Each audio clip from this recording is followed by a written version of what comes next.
Ko Nixson Mohi tēnei, tētahi o ngā kaitākoro o te tīma poi tarawhiti mō ngā rangatahi o Tauranga moana ki raro i te rua te kautau. Ko āhua uaua, engari nā te tukumahi me te kahau, ki au anō me wakumahi o tēnei hākina o te poi tarawhiti, te manawariri au e whakahaere.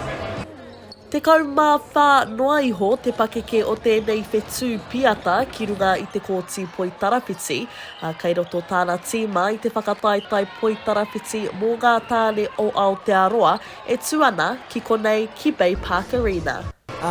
Kua tino waimari au, enei āhuatanga e kaha ki tēnei au i te kawenga o te reo Māori, o te rā te oi o te kotahitanga a te teina me te tuakana. He's one fine athlete. He is a player that you want everywhere on the court. He has great potential to go even further within the netball arena. No matapihi no maketu o tira no whangaprawa hoki a Mohi e kai ngā kauana ki te tākoro poi tarawhiti. Ko Leon Tauariki, te kaiako o tāna kapa e poho kereru ana ia ki te whanakitanga o āna rangatahi katoa. The pre-lead-up has been great and a great experience for most of our boys. They've just come off the under-18 nationals down in Dunedin. But they've come together really, really well.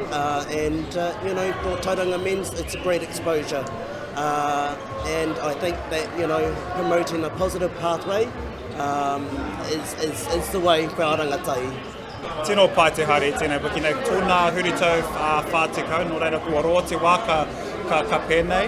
Hoi anō he wiki whakahirehira mō ngā tāne katai, ngā tāne ki te whakaatu i o rātou pukenga ki te awhānau, nō reira he wiki tino whakahirehira kia mātou. Kei ko atu i te whātekau ngā tīma ki konei ki ngā whakataitai āmotu mo te poi tarawhiti, a me te mea ko te reo e rangonatia huri noa i ngā kōti ko te reo Māori. O tira ko Cruz Tangira, te kāpene o te kapa tāne o Aotearoa, kua tai mai ki te tākoro mō te kapa o Waikato Tainui. Tino rawi ki te rongo ki te reo Māori e whiu ana i rongo i te kōti. I roto i taku tīma katai e ngā tāne e toru ki te kōrero i te reo Māori. Nō reira e tahi wā ka whakewhiti kōrero i te reo Māori i rongo i te kōti e tākoro ana mātou. Nō reira hea haere ko te ngākau ki te rongo ki te reo Māori, ki te rongo ki te mana o te reo Māori anu hoki. I think many of our teams here are using the Māori kupu, and for example, so we had a pōhiri on our first day. And was welcomed by Mana Whenua from Tauranga moana. Kua kaha rangona au mai ngā kapa o tāmaki, kua kaha kōrero rātou i te reo Māori, so he miharo tērā. Ko tāku noa kia kawe i taku reo Māori mō ngā kiemu haere ake nei, no reira ai. Ko te wawata nui mo tēnei uri o matapihi, a te wā ia ka uru i aia ki te kapa poi tarawhiti mō ngā tāne o Aotearoa. Keira Williams, mā Aukaha.